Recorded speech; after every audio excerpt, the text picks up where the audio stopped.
बंगाल इंतखाबात उरूज पर है और सियासी पार्टियां लगातार रैलियों में मसरूफ नजर आ रही हैं। आज मगरबी बंगाल में मेगा रैली मानी जा रही है क्योंकि बीजेपी आज बड़ी रैली कर रही है। इस रैली में शिरकत कर रहे हैं वजीर आजम नरेंद्र मोदी। वजीर आजम नरेंद्र मोदी का इस रैली में बेसब्री से सभी को इंतजार है और इस वक्त आप देख पा रहे हैं दिलीप घोष डाइस पर, शुभेंदु अधिकारी मंच पर। राजनैतिक दलेर एकदम माथा हिसेबे एवं भारतवर्षे नय भारत सरकारेर एकदम यशस्वी प्रधानमंत्री हिसेबे एक्षुनी आमादेर मध्य एसे पौঁছে যাবেন नरेंद्र मोदी जी। আমরা সবাই অপেক্ষা করছি তার জন্য। এখানে দাঁড়িয়ে আমরা যারা দাঁড়িয়ে আছি আমি জানি প্রচন্ড গ্রীষ্মের দাবাদাহ, এই গ্রীষ্মের দাবাদাহে দাঁড়িয়ে থেকে অপেক্ষা করছি আমরা।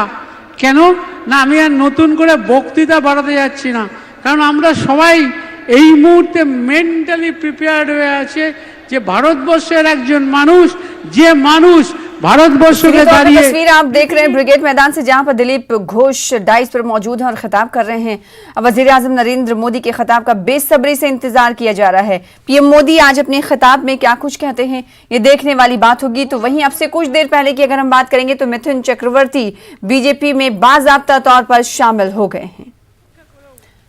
उधर मगरबी बंगाल की वजीर आला ममता बनर्जी के सामने भी बड़े चैलेंजेस आ रहे हैं। लोगों को टीएमसी के बैनर तले रखना एक चैलेंज बनता जा रहा है। इसी के तहत उत्तर बंगाल के सिलीगुड़ी में रोड शो आज ममता बनर्जी कर रही हैं। इसके अलावा एलपीजी की बढ़ती कीमतों के खिलाफ सिलेंडर रैली में भी ममता बनर्जी शिरकत करेंगी और कहा जा रहा है कि 50,000 खवातीन इस रैली में शामिल होंगी। ग्राउंड रिपोर्ट की अगर हम बात करेंगे, अपने नुमाइंदे से लगातार हम जुड़ते रहे हैं और इस रैली में ममता बनर्जी क्या कहती हैं, सबकी निगाहें टिकी हुई हैं।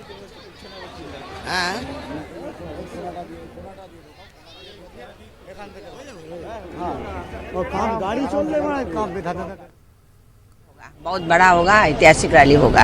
टाइमिंग लगभग आसपास है मोदी जी का ब्रिगेड और ममता जी। नहीं वो उसको हमको मालूम नहीं है। मैं सिलीगुड़ी में हूँ, सिलीगुड़ी का बात ही करिए, हम लोग सिलीगुड़ी का बात ही करते हैं। इम्पैक्ट कितना होने वाला है जबकि आज मोदी जी का भी एक तो क्या हुआ, तो कलकत्ता में मोदी जी का हो रहा है, हम लोग का तो नॉर्थ बंगाल में हो रहा है ना। वी आर विद आवर दीदी, हम लोग को तृतीय बार भी दीदी का सीएम बनेंगी, दीदी बनेंगी। इसीलिए हम लोग वो माँ है, वो दीदी है, महिला है, इसलिए महिला हम लोग पहला उनको सपोर्ट करेंगे। Mahilas will be participating in the rally and I have already told that hitherto before there is no leader, no national leader, no international leader who has held a rally only with Mahilas with an eye to bring the problems of the Mahilas in the forefront. So she is Mamta Banerjee, who is always with Mahilas and the entire society at large. So she'll be on the street. It's a really big day for all we Mahilas, for all of us. तो आज का दिन काफ़ी अहमियत का हामिल मान रही हैं नॉर्थ बंगाल की ख़वातीन। उनका कहना है कि ये हक उन्हें सिर्फ और सिर्फ दीदी के इक़्तिदार में मिल रहा है और तीसरी बार एक बार फिर से ममता दीदी ज़रूर जीत कर आएंगी। तो ये टीएमसी के कारकुनान हैं जिनका रद्द-ए-अमल कुछ देर पहले आप देख रहे थे। हम आपको तस्वीरें दिखाएंगे और इस वक्त की अपडेट के बात अगर हम करें तो ममता बनर्जी का आपसे कुछ ही देर में रोड शो शुरू होने वाला है। पीएम मोदी का उधर इंतजार हो रहा है कोलकाता के ब्रिगेड मैदान में खिताब का, तो दूसरी जानिब सिलीगुड़ी में आज ममता बनर्जी रोड शो करेंगी और रोड शो करने के बाद वो अवामी जलसे से भी खिताब करेंगी और इस जलसे में क्या कुछ कहती हुई नजर आती हैं ममता दीदी, ये देखने वाली बात होगी। वहीं दूसरी जानिब तमिलनाडु के दौरे पर वजीर दाखिला ने कन्याकुमारी में रोड शो की क़यादत की और AIADMK और बीजेपी की जीत का दावा किया। उन्होंने कहा कि लोगों की भीड़ देखकर यह अंदाजा हो रहा है कि तमिलनाडु में बीजेपी इत्तेहाद जरूर कामयाब होगी। कन्याकुमारी लोकसभा के भारतीय जनता पार्टी AIADMK के प्रत्याशी, NDA के प्रत्याशी श्री पोन्नार जी के प्रचार का शुभारंभ हुआ है। आज हमने 11 घरों में जाकर देश के प्रधानमंत्री नरेंद्र मोदी जी का संदेश देने का काम किया है। भारतीय जनता पार्टी के चिन्ह कमल को घर घर पहुंचाने के अभियान की शुरुआत की। आगे बढ़ लेते हैं। दिल्ली में किसानों की हिमायत में कांग्रेस ने कलश यात्रा निकाली है और किसानों के मसाइल, महंगाई और मरकजी सरकार की गलत पॉलिसियों के खिलाफ एहतजाज किया। लगातार कांग्रेस की जानिब से ऐसे प्रोटेस्ट एहतजाज मुनक्किद किए जा रहे हैं। आज की अगर बात करेंगे तो कलश यात्रा कांग्रेस की तरफ से निकाली गई और किसानों और की हिमायत में ये कलश यात्रा निकाली गई। किसान प्रदर्शन के आज 101 दिन पूरे हो चुके हैं और किसान कांग्रेस यहां पर प्रदर्शन कर रहे हैं। ये जो 3 कानून कृषि सुधार लाए हैं उसके खिलाफ हैं और यहां पर अलग अलग जिलों से मिट्टी भी इनका कलश में लेके आए हैं। सर, 101 दिन हो गए हैं और आज आप ये कलश यात्रा निकाल रहे हैं। प्रधानमंत्री के कार्यालय या निवास तक आपको जाने नहीं दे रहे हैं। तानाशाह सरकार है, क्या कर सकते हैं। हम लोग प्रधानमंत्री जी के यहाँ शांतिपूर्ण तरीके से देश की भारत माता की मिट्टी को देना चाहते थे कि देश की इसी मिट्टी की सौगंध 2014 के चुनाव में प्रधानमंत्री जी ने खाई थी कि मैं देश नहीं बिकने दूंगा, मैं देश नहीं मिटने दूंगा। आज एक एक करके देश की सभी संस्थानों का बेचने का काम ये सरकार कर रही है। आज आप देख सकते हैं बॉर्डरों पर क्या हालात है। चाइना उधर से और इधर से बांग्लादेश जैसा छोटा देश हमारे को आंख दिखाने पे काबू जो है। लेकिन इस सरकार को अभी भी जो है सिर्फ 2 लोगों की सोच है, अडानी और अंबानी की। उनकी सोच पर ये सरकार काम कर रही है, पूंजीवादी सोच को आगे बढ़ा रही है, देश की किसानी को बेचने की तैयारी कर रही है, जिसको हम कामयाब नहीं होने देंगे। किसानी को बेचने का आरोप लगा रहे हैं, लेकिन सरकार तो कहती है कि हम तो वार्ता के लिए तैयार हैं, प्रस्ताव दे दिया है। किसान नेताओं को ने अभी तक जवाब नहीं दिया। आपको एक कहावत याद होगी कि हाथी के दांत दिखाने के कुछ होते, खाने के कुछ होते।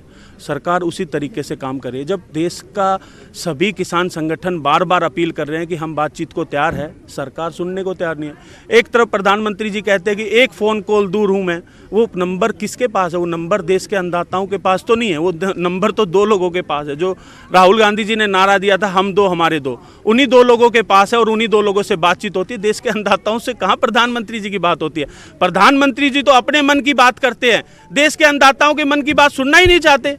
तो अब 101 दिन पूरे हो चुके हैं, तो आंदोलन इसी तरह से जारी रहेगा? क्योंकि सरकार तो कह रही है कि हम कानून वापस नहीं लेंगे, संशोधन करा देंगे।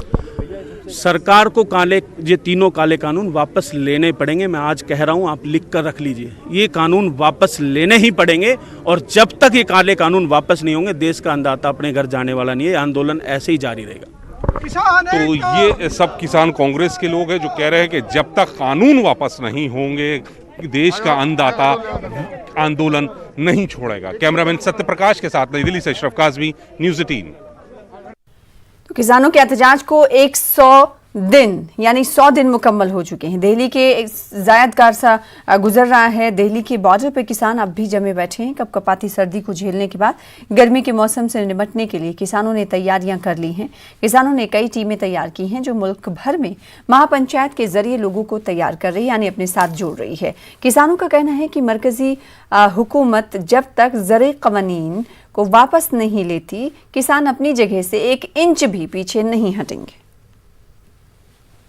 इस समय मैं गाजीपुर बॉर्डर पे हूँ और मैं दिखाना चाहूँगा कि आज भी जो किसान है अपनी मांगों को लेकर वो धरना पे बैठे हैं। लेकिन उसके पहले मैं दिखाना चाहूँगा कि ये जो रास्ता है ये दिल्ली की तरफ जा रहा है। आप देख सकते हैं NH 24 है और काफ़ी समय से जो है पूरी तरह से बैरिकेटिंग किया गया है। लगभग 5 लेयर की बैरिकेटिंग आप देख सकते हैं कि बैरिकेटिंग के बाद जो है ऊपर से जो है कटीले तार को दोहराया गया है, बीच में सीमेंटेड बैरिकेटिंग किया गया है और उसके उस पार अगर देखा जाए तो आप देख सकते हैं अर्धसैनिक बल और दिल्ली पुलिस के लोग मौजूद हैं, ताकि अगर किसानों का जो दल यहाँ पे प्रदर्शन कर रहा है अगर दिल्ली की तरफ कूच करता है तो उनको पूरी तरह से यहाँ पे रोका जाए। रोकने की पूरी व्यवस्था यहाँ पे की गई है और किसान जो है अपनी मांगों को लेकर के अभी भी गाजीपुर बॉर्डर पे हैं। मैं दिखाना चाहूँगा कि गाजीपुर बॉर्डर पे आप देखिए, यहाँ से जो पंडाल आपको दिखाई देगा लगभग आधे किलोमीटर तक का पंडाल है। सभी पंडाल में जो है किसान जो आए हुए हैं वो मौजूद हैं। 100 से अधिक दिन हो गए यहाँ पे धरना दिए हुए इन लोगों का लगातार विरोध प्रदर्शन जारी है। कहना इन लोगों का यह है कि जो कृषि कानून है, जो 3 कृषि कानून बनाया गया है, यह किसानों के विरोध में है, किसान हित में नहीं है। जबकि सरकार का कहना है कि कृषि कानून किसानों के हित को ध्यान में रख करके बनाया गया है। इससे किसानों को एक बड़ी आज़ादी मिलेगी, वो अपने फसलों को उचित मूल्य पर बेच सकेंगे, साथ ही अच्छी तरीके से खेती बाड़ी कर सकेंगे। लेकिन वहीं देखा जाए तो जो किसान किसान नेता हैं लगातार विरोध कर रहे हैं और किसानों को लेकर के यहाँ पे प्रोटेस्ट भी कर रहे हैं। और सबसे बड़ी बात यह है कि लगातार सरकार की तरफ से कहा जा रहा है कि आप जो है सुझाव दीजिए जो कि कानून में क्या कमी है तो उसको हम लोग जो है दूर करेंगे और जो सुझाव होगा उसको संशोधन किया जाएगा कानून में। लेकिन इस तरह का कोई अभी तक सुझाव सरकार को इन लोगों ने नहीं दिया है जिससे कानून में संशोधन किया जाए। आज कांग्रेस की जो उत्तर प्रदेश प्रभारी हैं प्रियंका गांधी, वो मेरठ पहुंची हुई हैं, वहाँ किसान महापंचायत कर रही हैं।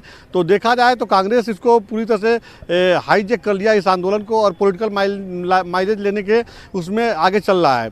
सबसे बड़ी बात यह है कि अभी भी किसानों का यहाँ पे प्रदर्शन चल रहा है और खबर ये मिल रही है कि आज केरल से भारी संख्या में किसान यहाँ पे पहुँच सकते हैं। कैमरा पर्सन कार्तिक के साथ राजीव तिवारी, न्यूज़ 18 गाजीपुर बॉर्डर। मुल्क का कानून अवाम के हुकूक और उसके तहफ़्फ़ुज़ के लिए बना है, लेकिन मुल्क के निज़ाम से जुड़े अफसरान से कभी ऐसी चूक हो जाती है जो ख़ानदानों को उजाड़ देती है, ज़िंदगियां बर्बाद कर देती है। या तो वो ज़िंदगी भर इंसाफ के इंतज़ार में जेल में सड़ जाते हैं, या जब इन्हें इंसाफ मिलता है तो ऐसे अफराद या उनके अहले खाना के पास कुछ भी नहीं बचता। इंसाफ की चक्की में पिसकर जेल की सलाखों से 20 साल बाद बाहर आने वाले 127 अफराद की कहानी 2001 में शुरू होती है। मुल्क के मुख्तलिफ रियासतों से गिरफ्तार किए गए 127 अफराद को पुलिस ने 20 साल पहले कौमी मफाद आमा के खिलाफ सरगर्मियों में मुलव्विस होने के इल्जाम में गिरफ्तार किया था, जिसे सूरत की चीफ जुडिशियल कोर्ट ने बाइज्जत बरी कर दिया। इन लोगों को मुल्क की अमन सलामती में रखना डालने और इससे जुड़े इल्जामात के तहत गिरफ्तार किया गया था, जिसमें से 44 अफराद का ताल्लुक महाराष्ट्र से है, 25 अफराद गुजरात से ताल्लुक रखते हैं, 13 का ताल्लुक मध्य प्रदेश से है, जबकि 11 अफराद कर्नाटक से हैं, 10 यूपी रियासत के हैं, जबकि बाकी दीगर रियासतों से ताल्लुक रखते हैं। ये अफराद अब कोर्ट की जानिब से बाइज्जत बरी कर दिए गए हैं, लेकिन बेकसूर साबित होने वाले इन अफराद की जिंदगी के तकरीबन 20 साल बर्बाद हो गए।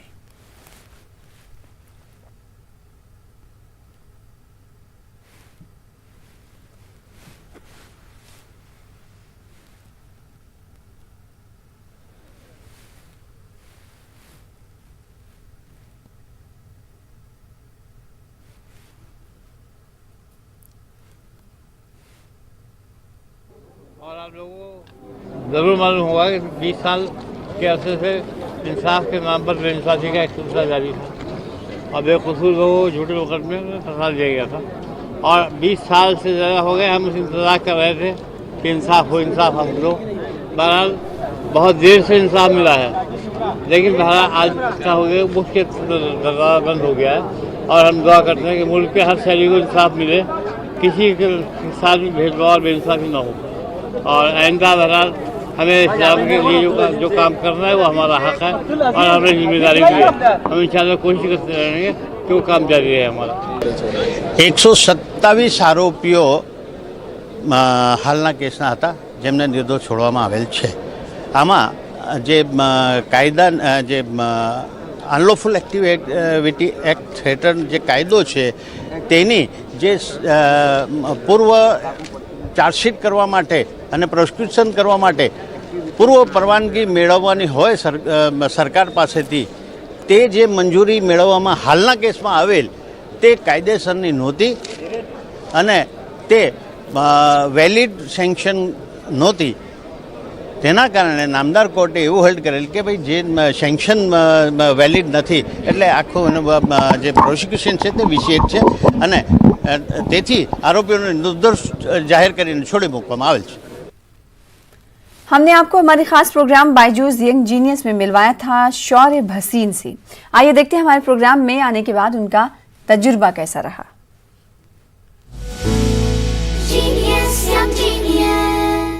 बायजूस यंग जीनियस, इस मंच पर हम मिले हैं कुछ थिंकर्स, इनोवेटर्स, परफॉर्मर्स, अलग अलग टैलेंट देश के कोने कोने से। एक ऐसे ही बहुत ही होनहार बीरवान हैं शौर्य। चलिए शौर्य से बात करते हैं। शौर्य नमस्ते, कैसे हो आप? नमस्ते, मैं बहुत अच्छा हूँ। कैसा रहा आपका एक्सपीरियंस, मुझे जरा बताइए। एक्सपीरियंस बहुत अच्छा था। जब पहले मैं थोड़ा सा नर्वस था, पर फिर जब मैं सेट पर आया था फिर बहुत कंफर्टेबल हो गया था क्योंकि वहाँ पर बहुत अच्छे लोग थे। क्या था आपके लिए सबसे मेमोरेबल मोमेंट? सबसे मेमोरेबल मोमेंट था जब मैं अंदर आ रहा था और मैंने एक्चुअली पूरा सेट देखा और and I got to meet you. अरे सो स्वीट ऑफ यू। पर आप सोनम वांगचुक जी से भी आपने राब्ता किया, उनसे भी आपने बात की? जब हम वहाँ पर थे मैंने उनसे बात करा और वो भी बहुत बहुत अच्छा था, क्योंकि मैं उन्हें बता सकता था कि मैंने क्या सब बनाया है और एक्चुअली इनोवेशन और इन्वेंटर्स कैसे काम करते हैं। शौर्य एक बात बताइए, अब आप किस पर काम कर रहे हैं? आपका लेटेस्ट इनोवेशन क्या है? हाँ, तो अब मैं एक होम ऑटोमेशन सिस्टम में वर्क कर रहा हूँ। तो अब मेरे पूरे घर में मैं वो ट्राई कर रहा हूँ कि सारे लाइट, पंखा, सब कुछ उस पर चलने वाला है। Done. All the very best, Shaurya. So good to speak to you. Thank you.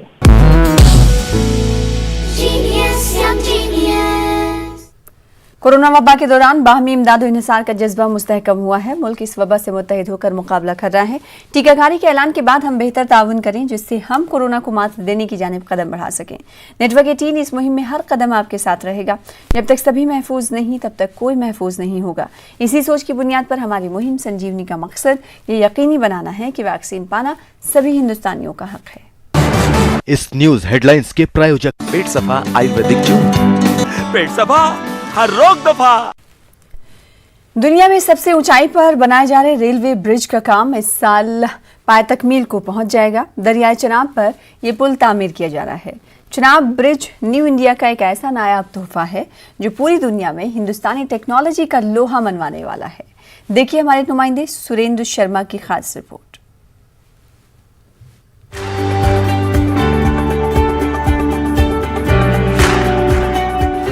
आसमान सी ऊंचाई, कौस कज़ह सी गोलाई और 1315 मीटर लंबाई।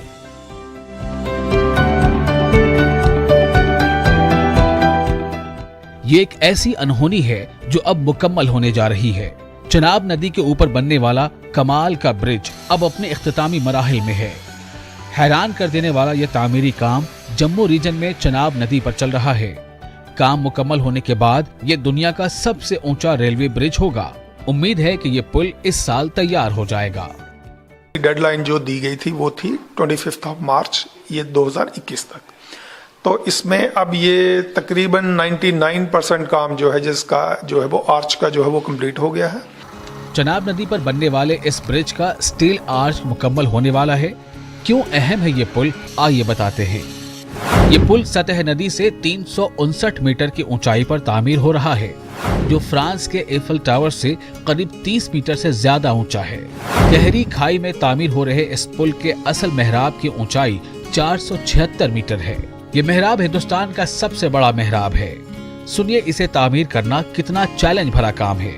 359 मीटर से जो हाइट है, क्योंकि यहाँ पे सेफ्टी का बहुत ज्यादा ध्यान रखना पड़ता है, क्योंकि हर वर्कर को हाइट पे काम करना पड़ता है, तो सेफ्टी का भी बहुत ज्यादा ख्याल रखना पड़ता है। इस अनोखे ब्रिज में कुल 17 पिलर्स हैं और सबसे ऊंचे पिलर की ऊंचाई 133.7 मीटर है। इस पुल के तामीर में 25,000 मेट्रिक टन स्टील का इस्तेमाल हुआ है। पुल पर 100 किलोमीटर फी घंटे की रफ्तार से ट्रेन दौड़ सकती है। अब जब ऐसा पुल तामीर होगा तो इलाके के लोगों को रोजगार तो मिलेगा ही। उसकी वजह से हमें रोजगार मिला है। तो मैं यहाँ पे ड्राइवर हूँ, तो हम यही चाहते हैं कि आगे भी ऐसा हमारा काम चलता रहे, टूरिस्ट बढ़े। इस पुल की मजबूती की बात करें, 266 किलोमीटर फी घंटे की रफ्तार से चलने वाली हवाओं का भी नहीं होगा असर। रिक्टर स्केल पर 8 की शिद्दत वाले जलजले को भी बर्दाश्त करने की है सलाहियत। जम्मू कश्मीर के रियासी जिले में 2 गांव है, नाम है बकल और कौड़ी। इन्हीं 2 गांव के दरमियान बहती है चनाब, जिसके ऊपर दुनिया का ये सबसे ऊंचा रेलवे ब्रिज तामीर किया जा रहा है। इस पुल के मुकम्मल होने के बाद सयाहत को भी फरोग मिलेगा। इसकी कंप्लीट होने के बाद हमारा जो आने जाने का साधन है वो रेस्ट ऑफ जो कश्मीर के साथ है वो बराबर आवाजाही हो जाएगी। चाहे उसमें आप हमारे टूरिस्ट वेंटर्स में जा सकते हैं, हमारे आर्मी सैनिक जो जाने का साधन वो और भी इजी हो जाएगा। उसके साथ साथ ट्रांसपोर्ट का भी इसमें बहुत बड़ा साधन होने वाला। इस पुल का ख्वाब साबिक वज़ीर आज़म अटल बिहारी वाजपेयी ने 2002 में देखा था। 2004 में इस प्रोजेक्ट की बुनियाद रखी गई थी। तमाम रुकावटों के बाद इसे 2015 में मुकम्मल करने का निशाना रखा गया था, लेकिन अब ये खबर है कि 2022 तक ये पुल पूरी तरह से तैयार हो जाएगा। न्यूज़ 18 उर्दू के लिए रियासी से सुरेंद्र शर्मा की रिपोर्ट।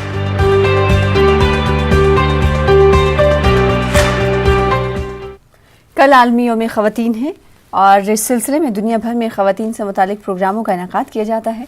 भुवनेश्वर में इसी मुनासिबत से एक कार रैली का एहतमाम किया गया। इस बार रैली की थीम चूज़ टू चैलेंज रखा गया है। ख़वातीन ने कहा कि इन्हें सियासत में हिस्सेदारी चाहिए, साथ ही कई और मसाइल को इन ख़वातीन ने उजागर करने की कोशिश की। रैली में बड़ी तादाद में ख़वातीन ने शिरकत की।